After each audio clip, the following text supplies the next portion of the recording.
pessoal, é o seguinte, deixa eu dizer para vocês. Trabalho no Gabaritando desde sempre, né? Não sei exatamente desde quando, mas desde sempre. Mas a questão é o seguinte, no Gabaritando, a gente trabalha da seguinte forma, né? Isso é uma ideia da professora Lilian Furtado, né? Que, além de ser minha chefe, né? É minha amiga, né? A Lilian, trabalho com ela há muitos anos com ela, há muito tempo mesmo. E ela elaborou essa ideia brilhante, né, diga-se de passagem, que inclusive outros até hoje copiam, né, mas enfim, a ideia original, pelo que eu vi, é da Lilian, que é trabalhar através de eixos temáticos que são grandes assuntos, assim, guarda-chuvas, né, coisa que a gente tem. Eu vou citar aqui quais são os nossos eixos, e dentro desses eixos, quais são os assuntos que a gente pode trabalhar. Então, assim, a grande sacada, primeiro, claro, é entender o que a banca nossa cobra, né? A gente trata, né, de como ela cobra, na verdade, né? A Fundação Carlos Chagas, a FCC, que é a sua banca, ela cobra temas que podem ser ligados a assuntos de sociologia, né? Essa questão toda do indivíduo versus o coletivo, e pode ser através da sociologia, pode ser através da antropologia, a observação da sociedade, de comportamentos da sociedade. É uma pegada muitas vezes dessa forma, né? E aí vem algum tema, vem algum texto, e aí a gente tem que trabalhar aquele tema, né? E em cima, né, do texto apresentado, disserte sobre aquele determinado assunto, e não é nem um pouco parecido com outra banca, que talvez seja a grande antítese da FCC, que é a Sebrasp/CESP, né? Eu sou das antigas, eu ainda não consegui me livrar do nome CESP. Então, que é aquela com comando, né? E que vem com perguntinhas, o roteiro, aí você faz o roteiro de acordo com o que está sendo pedido ali. A FCC não é assim, a FCC se aproxima muito mais de outras bancas como a OCP, Sesgan Rio, né? Enfim, vai por essa pegada que normalmente deixa você mais livre, né, sem ter aquele roteiro especificado, né, detalhado. E os temas é que podem ser parecidos, porque a FCC tanto pode cobrar um tema de sociologia, né, tanto pode cobrar um tema, eu digo assim, muitas vezes abstrato, né, mas temas mais soltos, como, por exemplo, um tema de atualidade. Um tema, por exemplo, sobre, como já caiu, né, em vários concursos, sobre a questão, por exemplo, do meio ambiente, né, uma questão sobre aquecimento global, né, um tema que demanda mais um conhecimento de atualidade mesmo, né. Acho difícil, por exemplo, de cobrar o atentado do Donald Trump, até porque está muito perto da prova. Mas se estivesse mais distante, não seria impossível, né, cobrar sobre a violência política, né. No Brasil pode cair, porque é ano eleitoral, né? Infelizmente, a gente tem vivido vários tipos de violência no Brasil, inclusive um dos nossos eixos, justamente esse, e a violência política é um deles. Então, eu queria, antes de começar a falar dos temas, e depois abrir para a pergunta de vocês e tal, vocês podem ficar à vontade para fazerem perguntas, e eu só preciso depois a produção me manda pelo WhatsApp, pode ser? Se eu perder alguma pergunta, ou me avisa. Tem pergunta aí que eu dou uma olhada aqui, eu procuro aqui na. Beleza? Valeu, a produção já mandou um ok. Então, a gente tem os seguintes eixos lá no Gabaritando, só para vocês entenderem, e aí dentro disso eu vou elaborando essa nossa aula de hoje. Direito das minorias, né? Direito das minorias, e aí abre um parêntese aqui rápido. Eu estou dando aula para o Concurso Nacional Unificado. Vocês já ouviram falar? O CNU, né? Que é o Enem dos concursos, o pessoal fala assim. E nesse Enem dos concursos, eu dou aula, inclusive em cursos presenciais, de diversidade e inclusão na sociedade, que é uma matéria maravilhosa para dar aula ao vivo, porque o pessoal fica com umas caras maravilhosas. Porque eu trato sobre questões de sexualidade, questões de gênero, né, identidade de gênero, orientação sexual, depois que está no programa. E depois eu falando sobre outras questões. E hoje, nesse nosso país que está tão polarizado, qualquer assunto vira polêmica, né? Mas eu me divirto, né? Então, a diversidade e inclusão na sociedade, que é um tema que eu trato, e o direito das minorias é basicamente esse assunto, né? Eu vou mostrar aqui quais são os temas que poderiam cair. E a ideia é você entender como é que um assunto que não necessariamente você viu no Gabaritando como o título que apareceu na redação, mas que tem a ver com o que a gente já discutiu, né? E os eixos servem para isso, né? Porque, por exemplo, direito das minorias, tecnologia, não, a gente tem vários subtemas dentro de tecnologia, dentro do eixo de tecnologia, violência, um terceiro eixo que nós temos também, sociedade, né? Sociedade, se quiser que eu repita aí, eu repito, né? São os temas que nós temos, cultura, tema de cultura, meio ambiente, educação e saúde.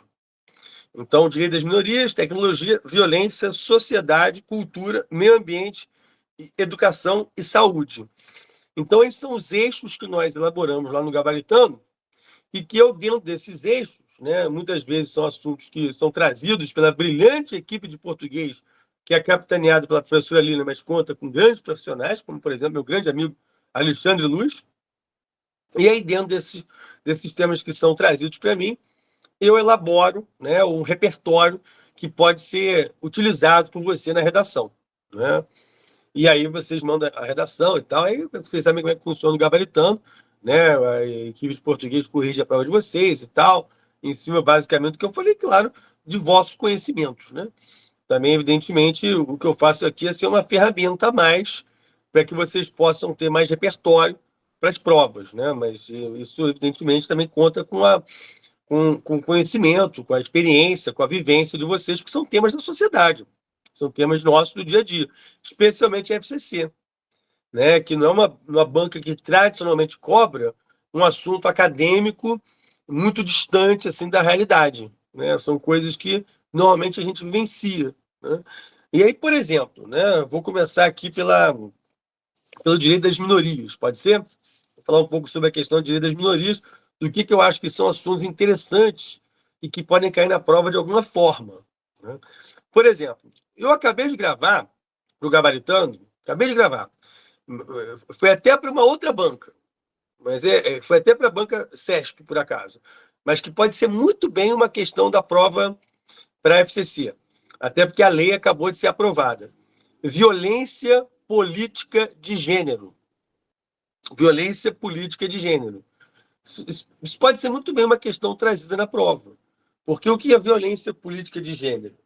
É aquela violência em que você tem contra, especialmente as mulheres, que vão se candidatar a algum cargo público ou que já estão eleitas. Então, normalmente, quando elas estão disputando uma eleição, o fato de você ter poucas candidaturas femininas, e mesmo aquelas que têm, que existe uma regra eleitoral para ter o mínimo de candidaturas de mulheres, você ter pouco dinheiro. Na verdade, são candidaturas laranjas, né? São candidaturas que não têm o apoio do partido.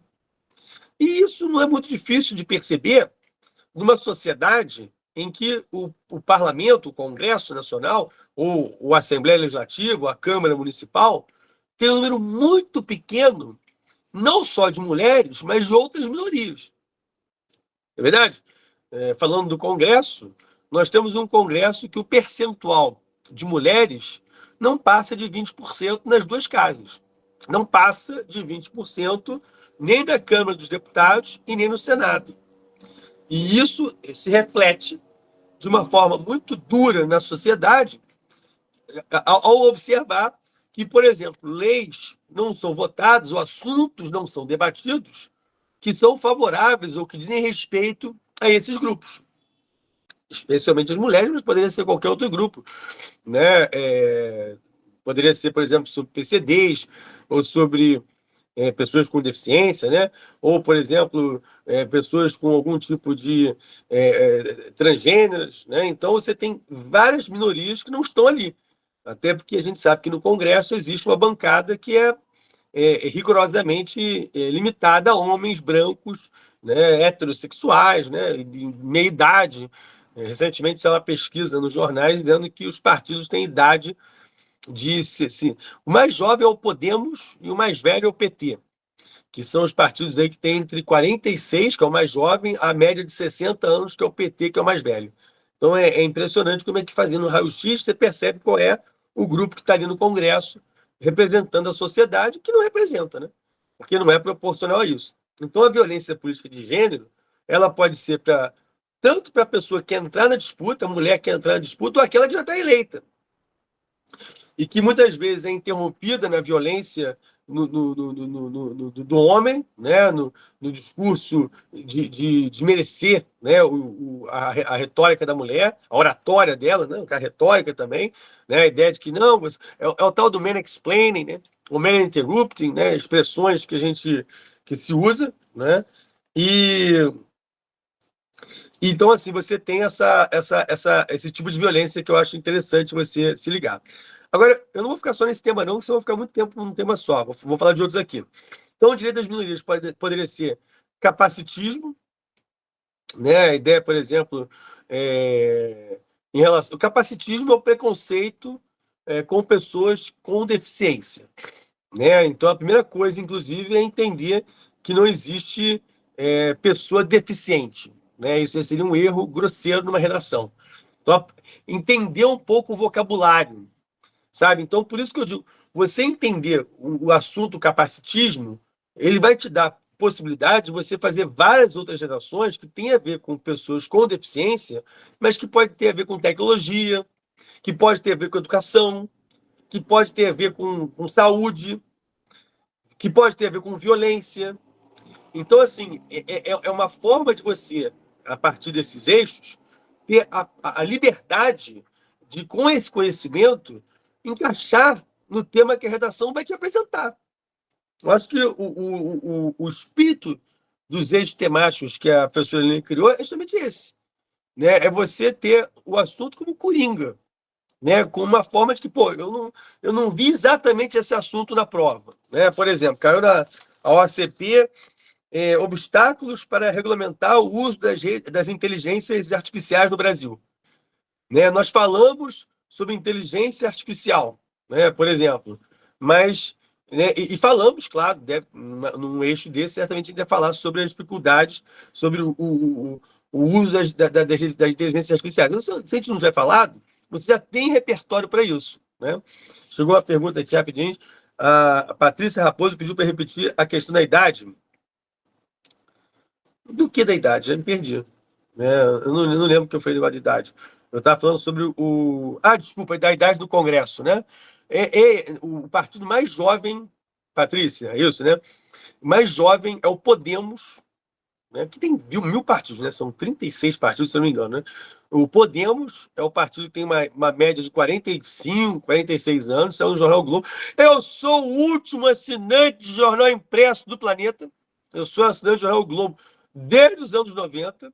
Eu assino o jornal, chega todo dia aqui de manhã. Meus alunos de ensino médio, eles ficam apavorados que eles não sabem nem o que é jornal impresso. E ainda mais quando é que chega o jornal. Eles falam, mas como é que chega o jornal?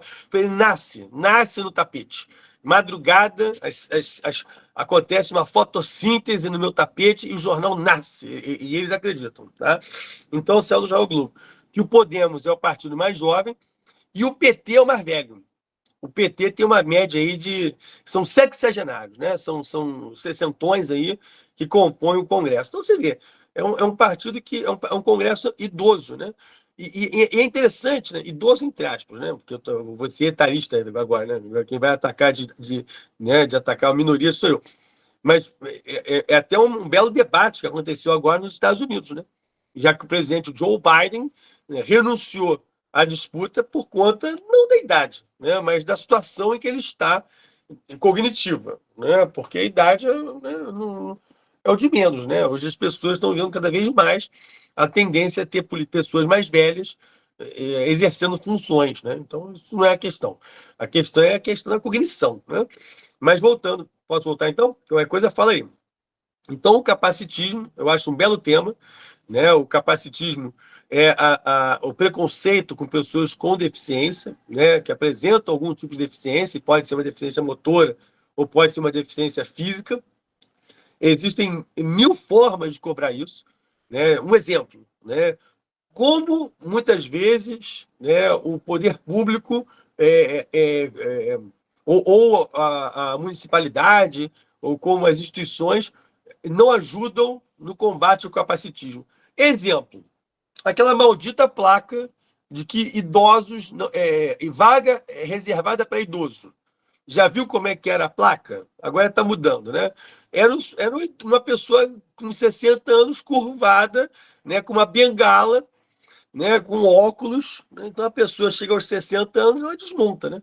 Segundo, né, essas placas que eram utilizadas. Hoje isso está mudando, né? Ou como, por exemplo, as cidades, olha, interessante isso, como as cidades são feitas para pessoas que não têm dificuldades, por exemplo, de locomoção, que muitas vezes o idoso tem de não ter a agilidade de atravessar num determinado sinal que você tem, né, uma pista enorme. Aqui no Rio de Janeiro, né, nós temos a Presidente Vargas, que é abrir o sinal, você que é atleta tem que dar um start, tem que sair correndo. Você imagina uma pessoa idosa, né? Então as cidades, o calçamento, né, os ônibus que não são adequados, né, ou que não param para atender. Então, capacitismo, você pode elaborar várias questões.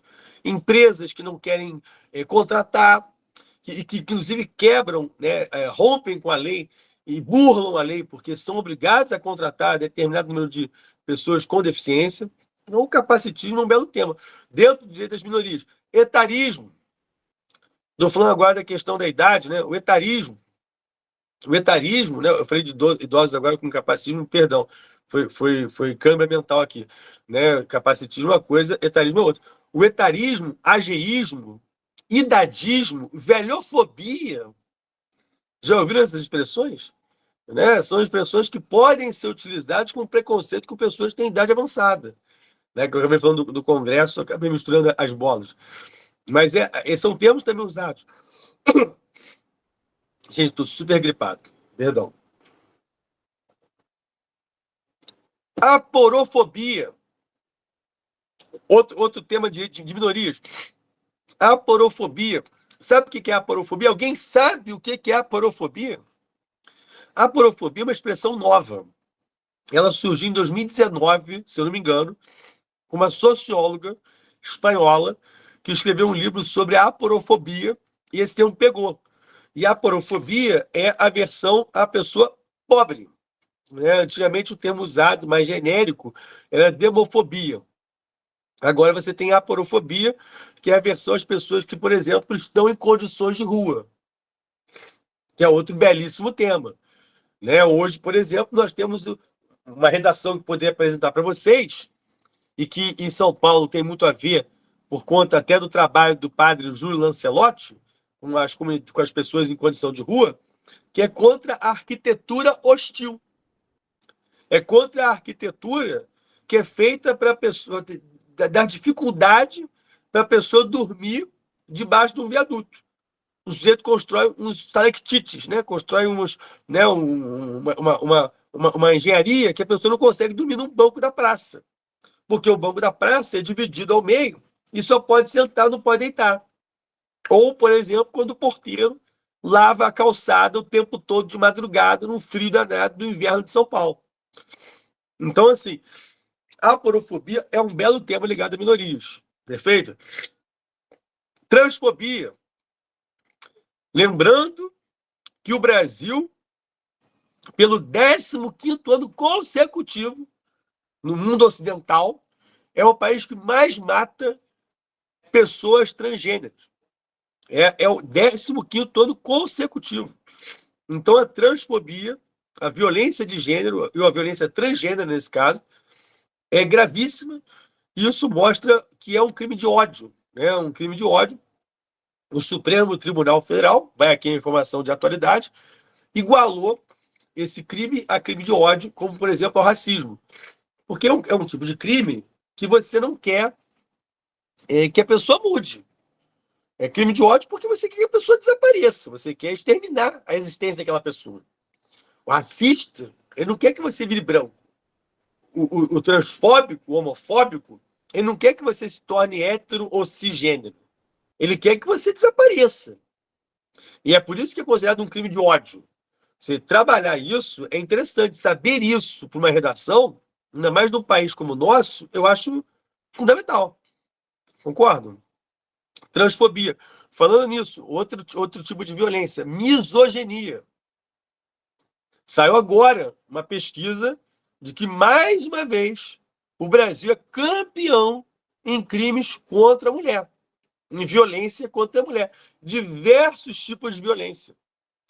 O assédio sexual, o assédio moral, o crime de stalking. E é isso. Produção, acabamos de gravar um vídeo sobre stalking. E nessa pesquisa, não é verdade? Na pesquisa que saiu agora recentemente, mostrou que aumentou em muito o crime de stalking. Ah, não sei o que é stalkear, é você ser perseguido. Isso já existia. Sempre existiu. Mas com as redes sociais, com o advento das redes sociais, olha como é que isso pode aparecer na prova. Tecnologia, mais violência, mais rede das minorias. Você tem uma interseção de 3 eixos. Com o advento das redes sociais e a disseminação cada vez mais do uso das redes sociais, isso facilitou. Como, por exemplo, um perfil falso, né? A pessoa se esconde através de um avatar. Tem a ver com o feminicídio, porque muitas vezes é uma separação, é um homem que não aceita a separação, ou muitas vezes é uma mulher também, mas é claro que o crime mais comum é do homem em relação à mulher, que não aceita aquela separação, que vai atrás, que quer atordoar a vida da pessoa, no trabalho, no novo relacionamento. Então, o stalking é um belo tema também. Até porque, recentemente, teve uma série, não sei se vocês viram, chamada Bebê Rena, que fala justamente sobre isso. De um caso real de uma mulher que stalkeou um homem até. Né? Até foi o contrário. É uma série de Netflix. Não sei se já viram essa série. O nome é estranhíssimo, né? Bebê Rena, mas é muito bom. Vale a pena. Keila, viu? Muito bom. Keila mandou um polegar positivo ali. Deve ter visto a série e é muito boa mesmo. Então fica aí a discussão. E para terminar aqui o eixo das minorias, senão eu vou ficar só nesse aí a aula inteira. Minorias da política. Já comentei agora também. Né? Acabei falando sobre a violência e a política de gênero e a minoria as minorias da política, que são muito poucas. Eu falei das mulheres, mas, por exemplo, PCDs, nós temos pouquíssimos representantes, né, dos PCDs. Nós temos a Mara Gabrilli, que é, por acaso, senadora de São Paulo, não é isso? Que é cadeirante, e do PSDB, se não me engano. Temos um outro, né, deputado, se não me engano, que é autista, mas são muito poucos aqueles que representam, né, os PCDs, beleza? Então é isso, direito das minorias. Outro eixo que eu acho fundamental é o eixo da tecnologia. Tecnologia. Obrigado, valeu, Agatha. Eu vi melhor as pessoas. Eu pouco vejo as mensagens. Ah, essa mudança de clima aqui tá brabo. Eu fico logo... Não é energia, não, é gripe mesmo. Tô com febre, tô com tudo. Tecnologia. Um bom tema que tem a ver, por exemplo, com tecnologia e tem a ver com o que a gente está falando agora de violência, é o cyberbullying. Né? O cyberbullying, depois eu vou pegar todas as recomendações, né? Manda aí para mim que eu vou anotar tudo. Tá? Tecnologia, que é o cyberbullying, que tem a ver com o mundo atual tecnológico e com essa ideia toda do stalking que eu acabei de comentar.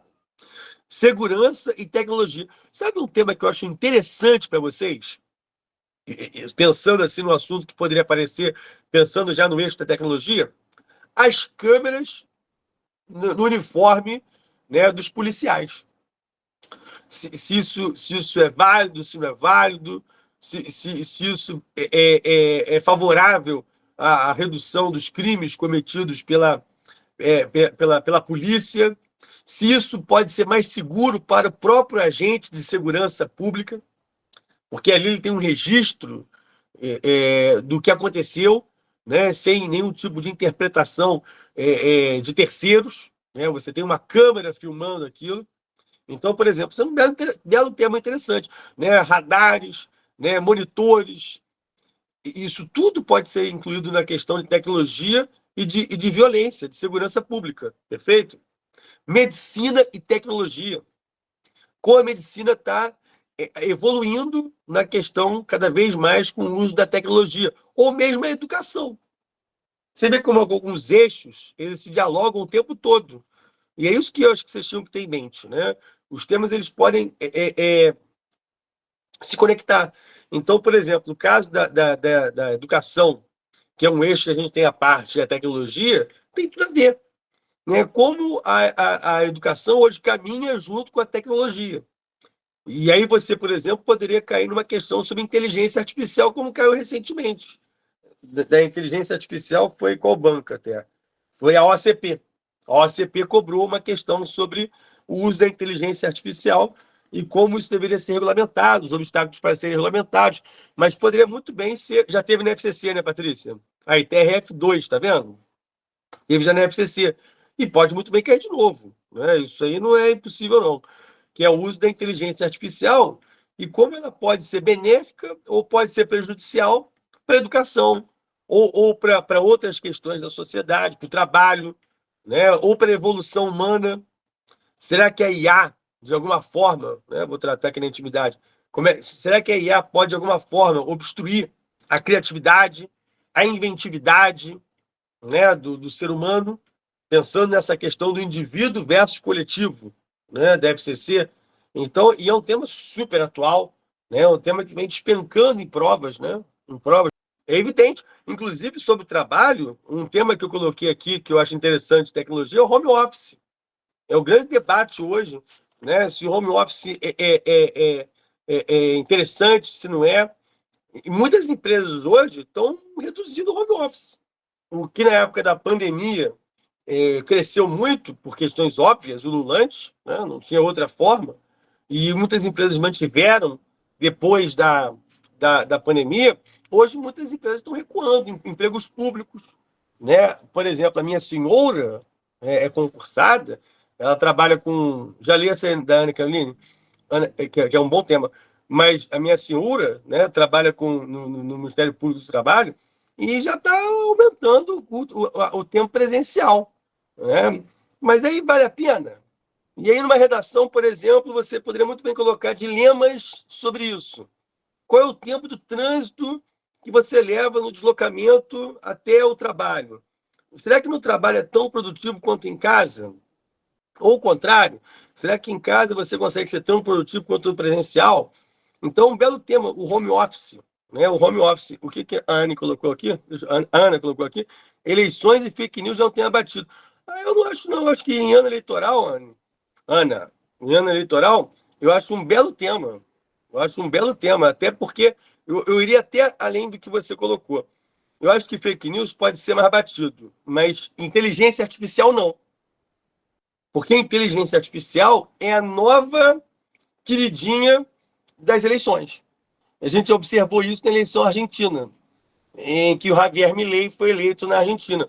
O Javier Milei usou-se muito da inteligência artificial e o adversário também, não é isso?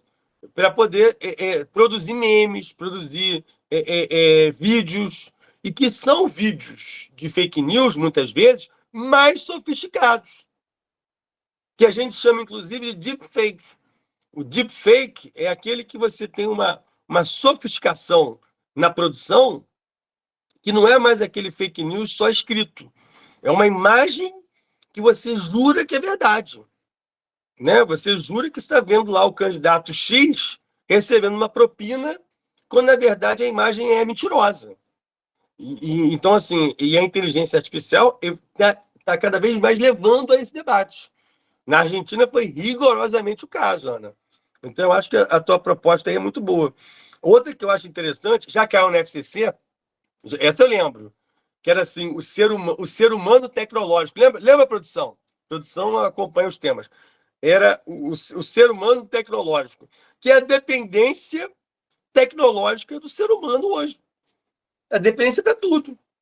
E que talvez a inteligência artificial ainda produza algo mais assintoso, que é você depender de tudo ligado à tecnologia. É o tal do sistema caiu. Né? Você quer renovar um documento, você quer ir no Detran, você quer fazer não sei o quê, aí simplesmente sai do ar.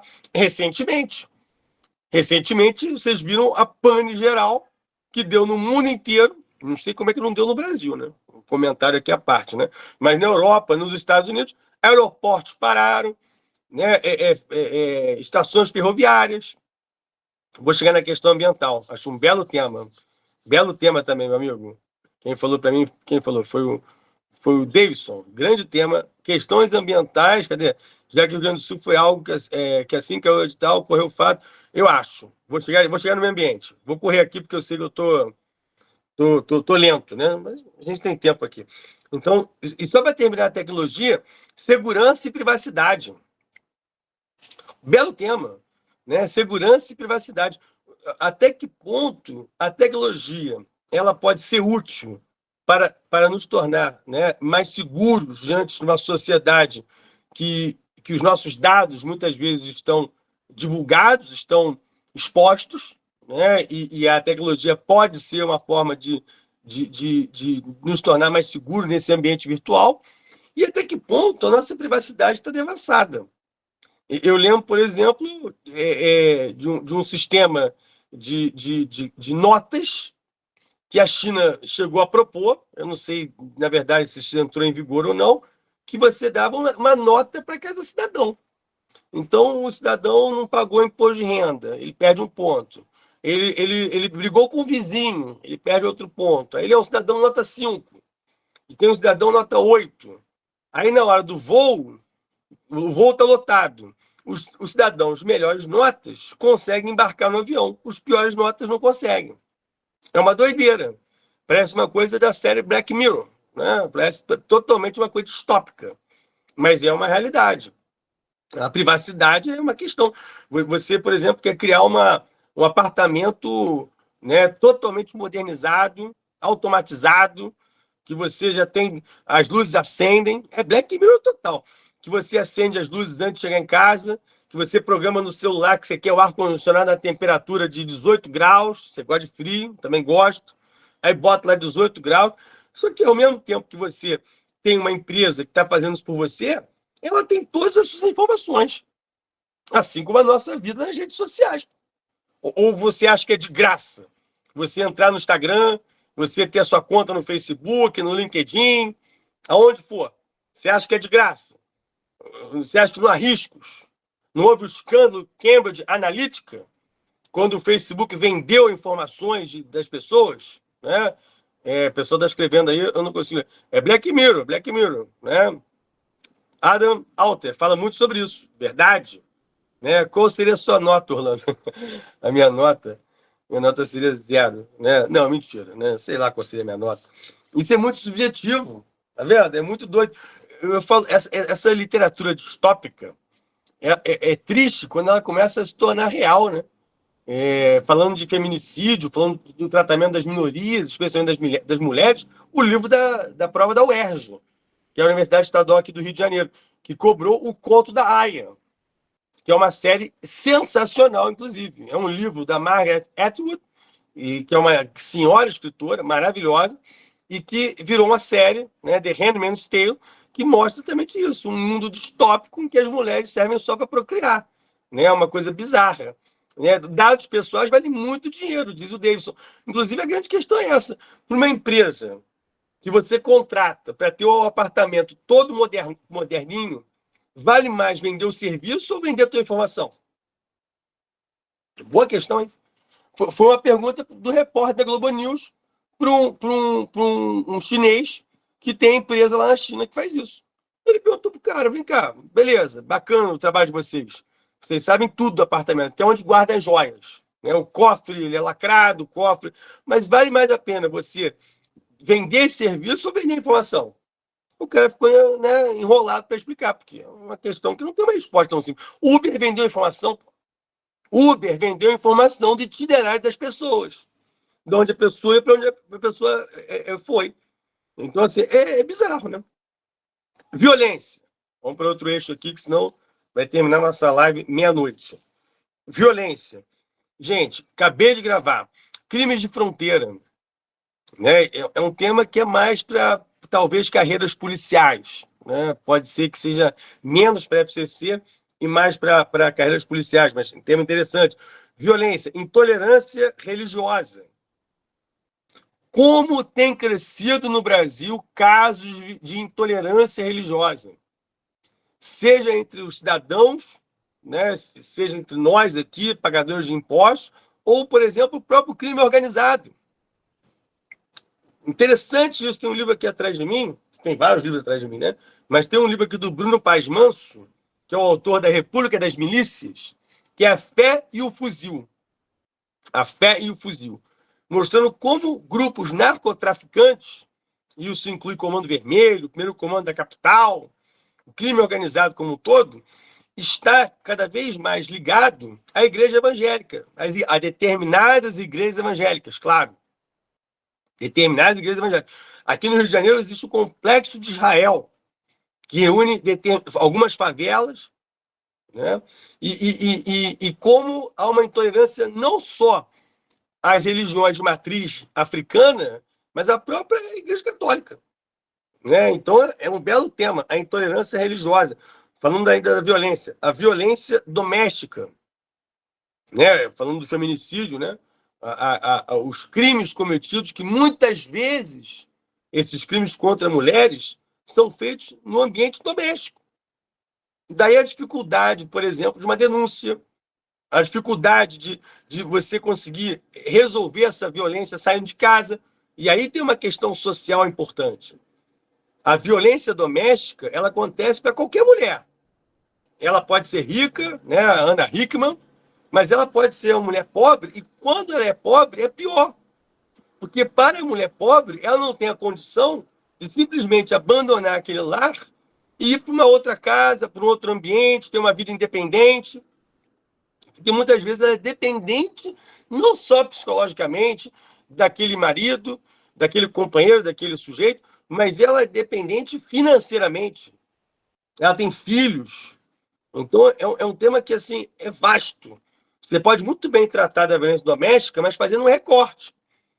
Como a violência doméstica ou a violência contra as mulheres se torna mais grave quando há uma questão social por trás. É verdade.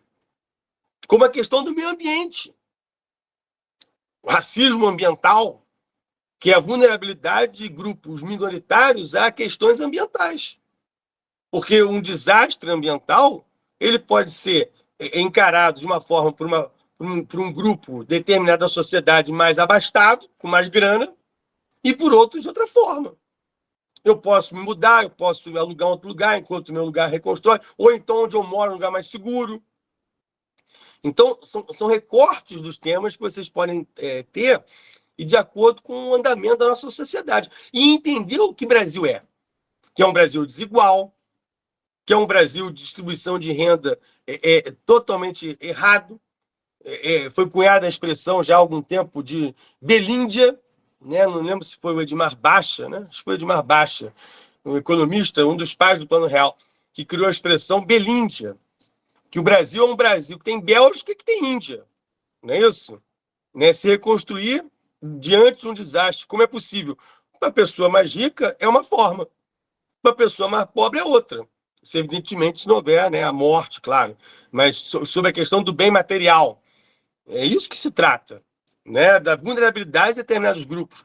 Ainda sobre a violência no trânsito é um caso atrás do outro, até por conta de um país mais armado do que nunca. Isso é um dado. Não estou aqui falando de política, não estou aqui partidarizando nada. Tá? Sem polêmicas, por enquanto. Quem quiser polêmica, entra no meu Instagram. Quem quiser porradaria, confusão, aí entra no meu Instagram, que o meu Instagram é bastante politizado. Patrícia está rindo, deve até conhecer já. Está passando helicóptero, está dando operação aqui perto de casa. Está dando para ouvir aí? Meu Instagram é prof.stibler. Eu até fechei o Instagram, mas quem quiser entrar, eu aceito. Mas pensa que meu Instagram é totalmente polêmica, tá? É polêmica, não tem uma foto da minha filha, não. É que tem uma foto recente aí, mas eu não coloco foto da família, não. Normalmente é pancadaria rolando lá. Então a questão da violência de trânsito, um tema interessantíssimo. As pessoas estão armadas de espírito e estão armadas fisicamente falando. Né? Uma violência hoje que poderia ser um bate-boca, pode virar um bang-bang, pode virar um tiroteio. Né? Esse é um belo tema de redação, né? Ainda mais falando de um estado como São Paulo, né? Uma cidade como São Paulo, que tem um trânsito, né, enorme, né? Uma frota gigantesca, e evidentemente esse tipo de animosidade acontece o tempo todo. Perfeito? Assédio sexual, né? Ainda no eixo de violência. Bom, sociedade. Podemos ir para a sociedade? sociedade. Descriminalização, violência simbólica, bela questão também, boa. Sociedade. Descriminalização das drogas. Olha que tema, hein? Olha que tema interessante, hein? Porque ele está bem atual, está bem aí na crista da onda, por conta da decisão do Supremo Tribunal Federal de descriminalizar o porte de maconha. É isso? Inclusive, a ideia não é legalizar, por enquanto. Né? E aí você precisa entender esse assunto.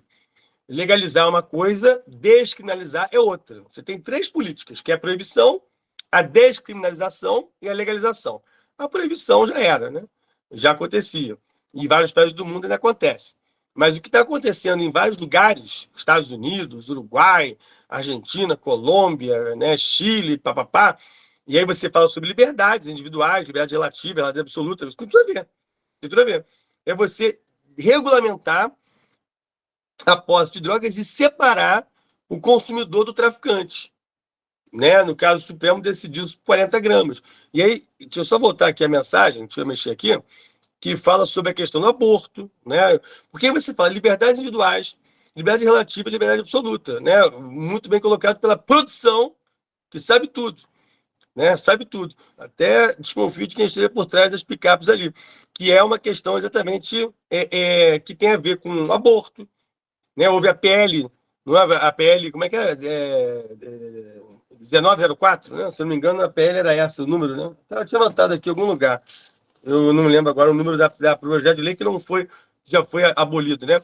Que era a ideia de tornar ainda mais, mais proibido que já era proibido.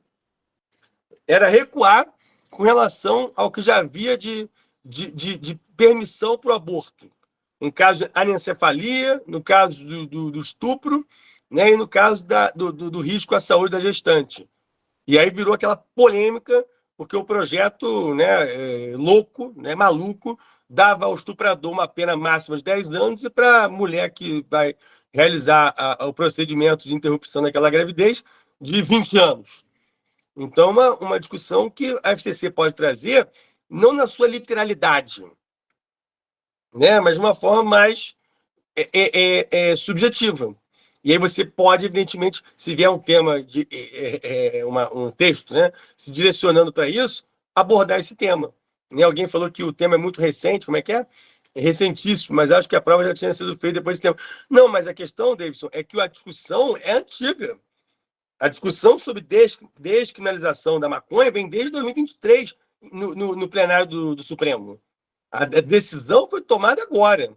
Mas o debate acontece à torta e à direita, porque é uma questão que você poderia muito bem abordar sobre o aspecto da sociedade. Não é sobre o aspecto de pensar no indivíduo só.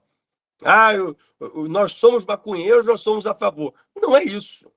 Né? Isso não envolve o gosto pessoal, mas pensar no coletivo, que a cara deve ser. É pensar como, por exemplo,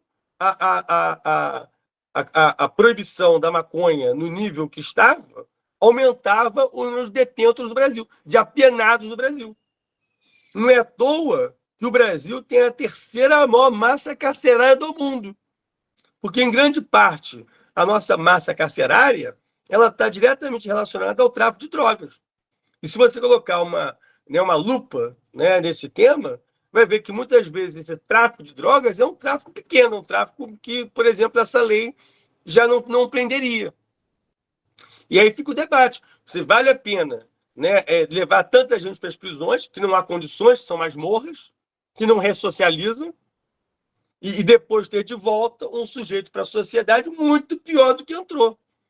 Membro de um grupo organizado, de um crime organizado, que no Brasil é outro tema que poderia ser colocado no eixo da violência.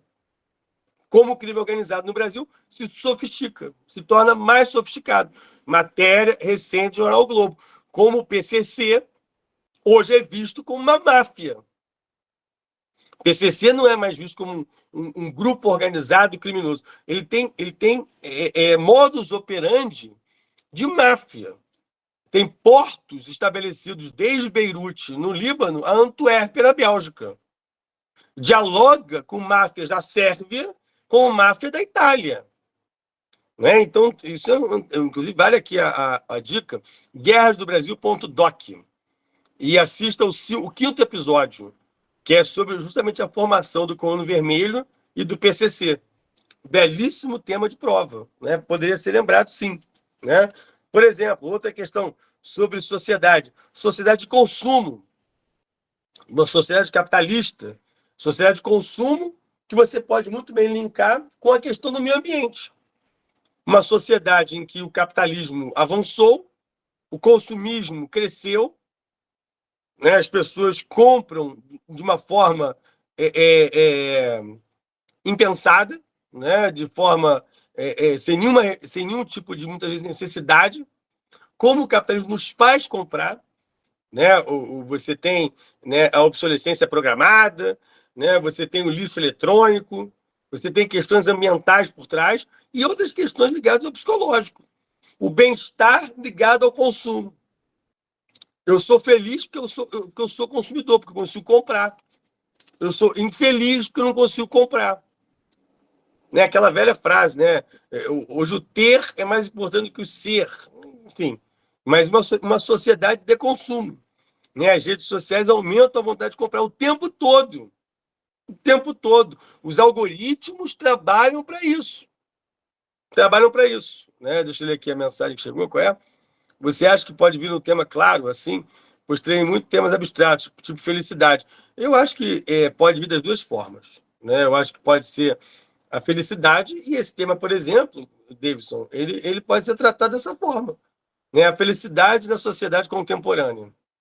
E aí você vê, né? Na sociedade contemporânea, a felicidade tem a ver com o consumo, e vai embora.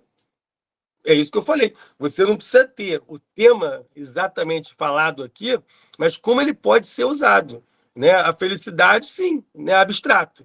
Né? Mas a felicidade linkada à ideia do consumo. Né? Hoje eu vi que a banca limitou a FCC e colocou uma charge. Pode ser uma charge, né? O André, o tempo todo a gente entra na venda nas redes sociais e vende produtos, especialmente quando você visita alguma página da loja, o algoritmo te entrega. Na hora, você pesquisou um livro na Amazon do Dostoiévski, vai ter outro livro do Dostoiévski sendo oferecido. E hoje, como é fácil comprar, porque você aperta um botão, está comprado, você cai na tentação e compra. E como a FCC pode tratar isso? Como essa questão que o Davidson colocou, a felicidade na sociedade contemporânea. E a sociedade linkada ao consumo, a sociedade ligada ao ter, à aparência, às redes sociais, a se apresentar nas redes sociais como um sujeito instagramável. Não é isso? A pessoa vai no restaurante e, antes de comer, tira foto do prato. Né? Rapidamente falando, fui num restaurante que tem um queijo que derrete, que é uma coisa meio visual mesmo, e antes, eu morrendo de fome, o garçom perguntou, vai tirar foto? Eu falei, não, eu vou comer. Eu vou comer, né? Eu não vou tirar foto, estou morrendo de fome, né? Então, assim, isso pode acontecer, entendeu? Eu estaria ferrado, o quê, Patrícia colocou? Eu estaria ferrado porque não entendi. Ah, por causa da charge. A charge não é tão comum na FCC, não, tá? Eu vejo mais na Sesgan Rio, né? Charge é mais comum, por exemplo, na prova do Enem, né, do que propriamente na FCC. Mas, de qualquer maneira, é bom sempre ter esse poder de interpretação. Trabalho em condições análogas à escravidão. Né? Um tema interessante. Antes de continuar aqui, eu acho ainda no tema da FCC mais, a indústria da beleza. Né? Como essa ideia de criar uma sociedade que tem um tipo de padrão e que as pessoas querem seguir. E daí a questão da felicidade, por exemplo. Né? Então, assim, beleza? Um tema que eu acabei de gravar, que eu acabei de fazer para a galera, é parentalidade distraída. Já ouviram falar nisso? Parentalidade distraída. Eu acho um tema super interessante, porque né, tem um nexo, tem uma conexão entre eixos, que é você ter a questão da educação e a tecnologia. E aí, qual seria esse eixo? A parentalidade distraída é quando você terceiriza a educação para a tela. Você não está sendo pai, sendo mãe o tempo todo. Você, por questões do dia a dia, do trabalho, da rotina, da sociedade, outro eixo. Você está ocupado, você está assoberbado. e aí você bota a criança para assistir um celular, para assistir uma televisão. Isso é parentalidade distraída. Você não está o tempo todo conectado com o seu filho, com a sua filha. Né? Aqui, por exemplo, eu estaria fazendo uma live e deixando minha filha assistindo lá sei lá o quê, o Frozen. Né? É uma parentalidade distraída. Né? Não é o caso, deixar bem claro. Né? Mas poderia ser. Né? Só para mostrar que isso acontece. E é uma junção de tecnologia, sociedade, educação, saúde. Olha como é que nos eixos a gente consegue fazer muito bem essa conexão, né? Esse relacionamento de eixos. Perfeito? Concordam? Deixa eu ver que tem uma mensagem chegando aqui. Eu me perdi agora aqui. Deixa eu ver se tem uma pergunta aqui. Vício em telas, né? Exatamente. Pode ser um tema. Né? E a dependência. E como a saúde se deteriora com relação à questão das telas. A vista cansa, né? A pessoa começa a ter problema na coluna. É o que mais acontece aí, por exemplo. Caiu a redação agora da OACP falando sobre a questão da importância de hábitos saudáveis na vida dos brasileiros. E como incorporar, foram 2 redações, e como incorporar atividades físicas à rotina diária dos brasileiros. Porque são doenças modernas. Você está o tempo todo aqui no computador, curvado, né, mexendo no celular ou mexendo no computador, e você está com a coluna ferrada, a vista está ruim. Né? O efeito da tecnologia em criança e adolescente, no aprendizado, é claro. Eu vejo isso no dia a dia entre os meus alunos, como é que é uma geração chamada fast forward. Geração fast forward, que é uma geração que é tudo acelerado. Que vai ouvir a mensagem no WhatsApp vezes 2. Se tivesse vezes 4, ia ver vezes 4.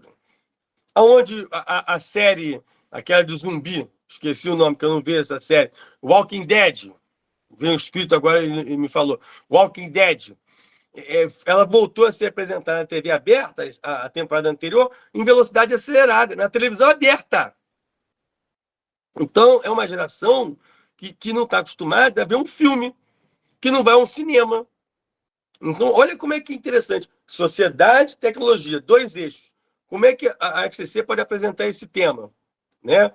Como hoje a arte ela se apresenta, outro eixo cultura, se apresenta de uma forma diferenciada. Hoje você não tem, por exemplo, um filme, ou tem até um filme de 3 horas, mas ninguém vai assistir. Vai esperar sair no streaming e quando sair vai ver em 12 parcelas. Porque não consegue ver um filme de 3 horas, porque não tem paciência.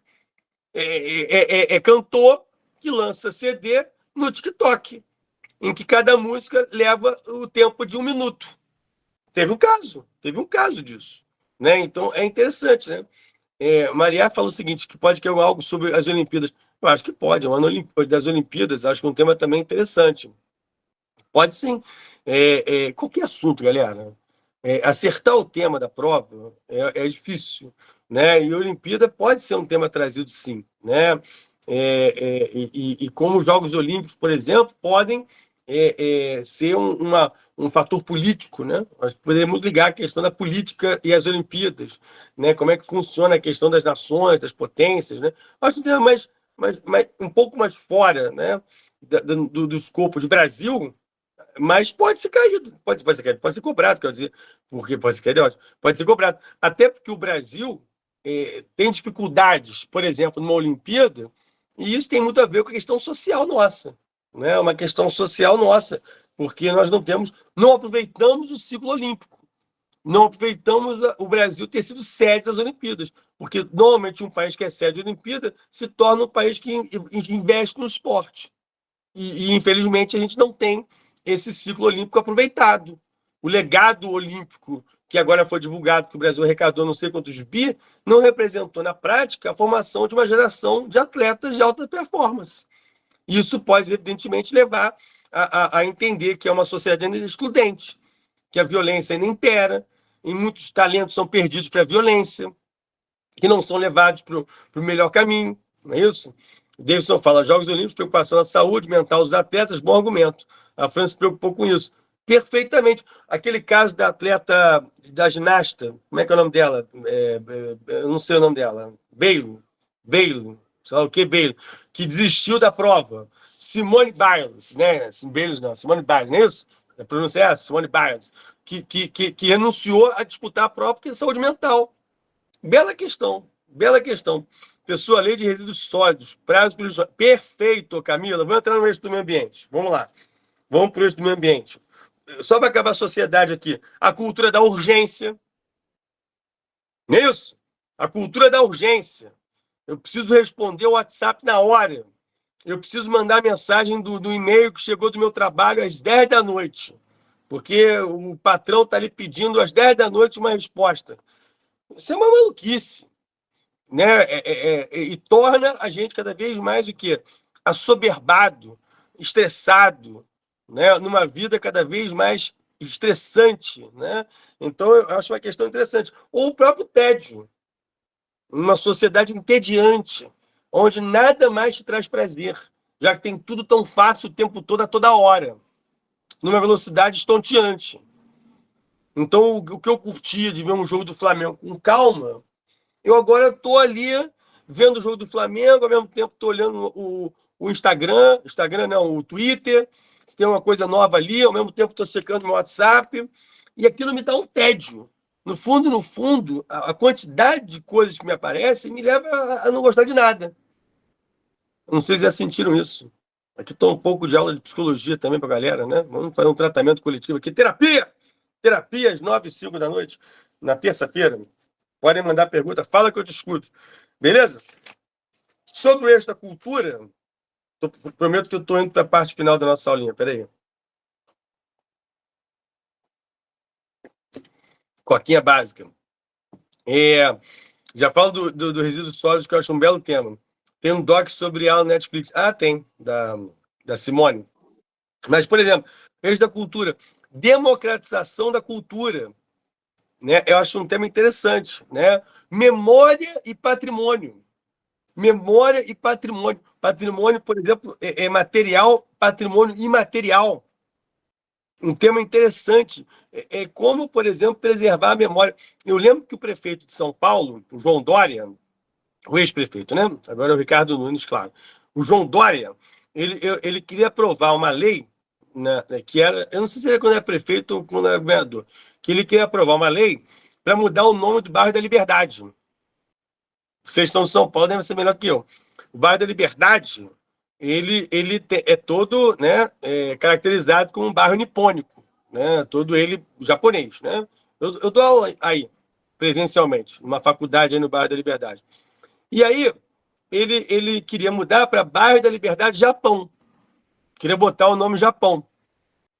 Só que a origem do nome do bairro da Liberdade tem a ver com a morte de um escravizado no século XIX que lutava por liberdade e que foi açoitado e morto em praça pública. Quando você muda o nome do bairro da Liberdade Japão, você apaga de vez a memória de algo que ninguém nem sabe. A pessoa já nem sabe. Aí você coloca bairro da Liberdade Japão, você bota um selo ali que mudou completamente a história daquilo ali. Então, a ideia da preservação na memória, eu acho um belo tema, ainda mais uma cidade grande como São Paulo. É um belíssimo tema. Relativismo cultural, outro tema interessante. Né? Valorizar a cultura de cada lugar, sem um olhar preconceituoso, sem um olhar sem entender a cultura daquele lugar. Isso é relativismo cultural. O relativismo cultural é você valorizar essa cultura, né? E não se desfazer dela. Né? Vamos para outro eixo aqui, que é o meio ambiente, que todo mundo está falando aí. Eu acho a questão do lixo fundamental. Eu coloquei aqui na lista. Né? A lei de resíduos sólidos é uma lei criada lá atrás, no governo Lula 2, se não me engano, que é a obrigatoriedade de que os mandatários, eles têm que, prefeito, governador, eles têm que dar um destino correto para o lixo. E isso muitas vezes não é levado a cabo. É um belo tema. Água, a mesma coisa. Né? O uso da água, né? Na agricultura, né? O uso na pecuária. A forma como a gente se alimenta hoje, ela é prejudicial ao meio ambiente. Olha a questão cultural, que é a questão da alimentação, e a questão do meio ambiente. Dois eixos diferentes, dialogando, né? Dialogando. Então, você tem a questão, por exemplo, de uma agropecuária que hoje alimenta o mundo, mas que tem problemas gravíssimos para o meio ambiente, porque usa muita água, muita terra, e num determinado momento em que a população mundial chegar a um quantitativo maior, que já é, né? Hoje nós somos 7 bilhões, mas em breve seremos 10 bilhões, vai dar para alimentar todo mundo? Vai ter condição para isso? Qual é o destino da humanidade em relação à alimentação? Existem projetos, né? Fala-se em saída tecnológica, outro eixo, que é a comida sintética, utilizando células-tronco de animais para produzir carne sintética. Existem empresas que fazem isso. Bill Gates trabalha em cima disso. Tem a empresa Food Tech, tem várias empresas que tentam chegar nesse tipo de tecnologia, ou, por exemplo, mudar a cultura da humanidade e inserir a alimentação através de insetos. A ONU trouxe um relatório sobre isso, inclusive listando quais eram os insetos mais nutritivos. E a barata estava em primeiro lugar, o besouro estava em segundo. Por isso que eu torço para o alimento sintético, eu torço para o Bill Gates, eu invisto em Bill Gates. É verdade isso. Isso é o relatório da ONU, tá, galera? Estou vendo que o pessoal está gritando aqui, mas Estação Japão Liberdade, tá vendo, Ruth? Não é isso? Eu nem sabia. Eu nem sabia. Estação Japão Liberdade. Já tirou a memória daquilo. O André, será que essa alimentação sintética pode aumentar? Pode. É um grande debate. Né? É uma questão interessante de prova. Né? Transgênico na saúde das pessoas e as doenças. Exatamente. Você vê como é que são eixos diferentes, né? Tecnologia, sociedade, e podem conversar muito bem. Por isso, galera, eu sempre estou falando aqui dos eixos nossos no Gabaritando, porque a gente cerca os assuntos todos. Na hora que eu fui programar o que eu ia falar, eu falei, cara, a gente falou de tudo já.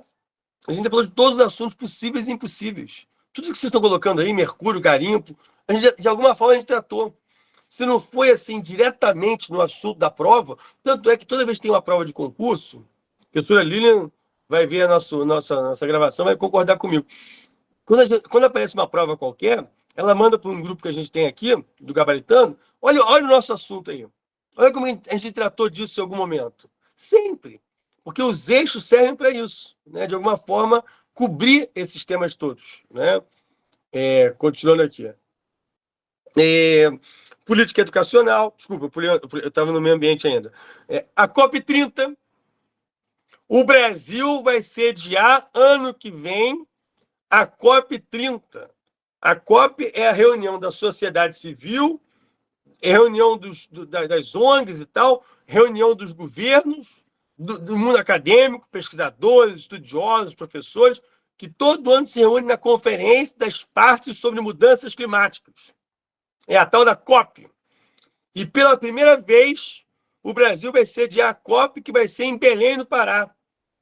Vai ser a COP mais raiz, vai ser a COP mais próxima, né, da Amazônia, né, dentro da Amazônia. Até o governador do Pará falou, a gente não vai poder oferecer uma COP tecnológica, como Dubai, mas certamente vai ser num local onde as coisas acontecem. Onde você tem um garimpo legal, onde você tem as madeireiras ilegais, a pecuária avançando, a agricultura avançando, a soja avançando, a terra indígena sendo tomada. Perfeito? É um belo tema, né? E lembrando de meio ambiente, cerrado destruído. Hoje o cerrado é o bioma brasileiro que é mais destruído, mais do que a Amazônia. O desastre do Pantanal, o desastre do Rio Grande do Sul, que tem a ver com a questão do meio ambiente, como não. O tema maior, o aquecimento global, que vai ser tratado na COP30, evidentemente. A ideia de sustentabilidade. Vocês sabem o que é? Né? Que é você pegar o crescimento econômico, a questão social e, obviamente, a preservação do meio ambiente. E tentar mesclar esses três temas, né? E fazer com que o mundo caminhe dessa forma. Né? Racismo ambiental, belíssimo tema, falei aqui, né? Falei aqui. O tema da saúde, vou chegar lá ainda. O que você falou do tema da saúde? É muita mensagem, eu acabo não vendo. Estou no celular, galera. A Ana escreve.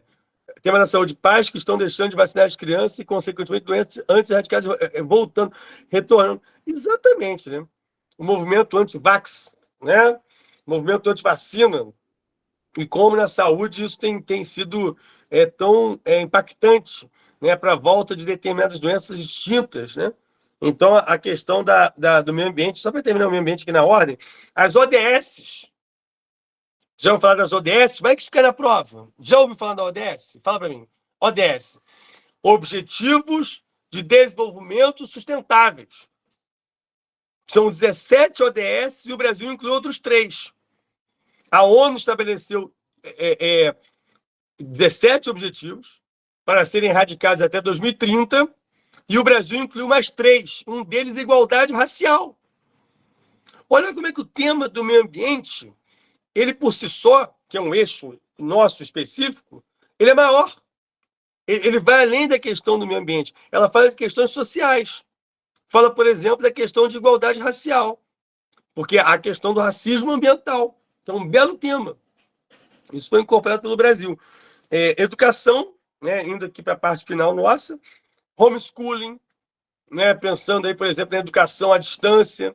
Como a tecnologia afetou a educação. Como os tempos da pandemia afetaram a educação. Será que foi para todos? Será que a tecnologia à distância é para todos? Será que não aumenta o fosso entre aqueles que têm e os que não têm, os que têm condição, os que não têm condição? A questão social. A gente tem ouvido discursos aí, repetidas vezes, de que não é importante faculdade, quem faz faculdade é burro, quem faz faculdade não está perdendo tempo. Esse discurso serve a quem? Cabe a quem? Tem ouvido isso? Tem ouvido isso, né? Então, por exemplo, homeschooling, a política educacional do país, a inteligência artificial, já falei, gamificação da educação, ou seja, novas metodologias na educação. Gamificação é pegar e criar games, né? Criar jogos em que você pode, de alguma maneira, chegar mais ao aluno, né? Chegar à realidade do aluno, que é uma coisa que o Paulo Freire vinha falando disso há muito tempo, né? De falar a língua daquele que está aprendendo, né? De usar um linguajar e uma realidade própria para que a pessoa possa se inserir naquilo e entender o que está sendo passado.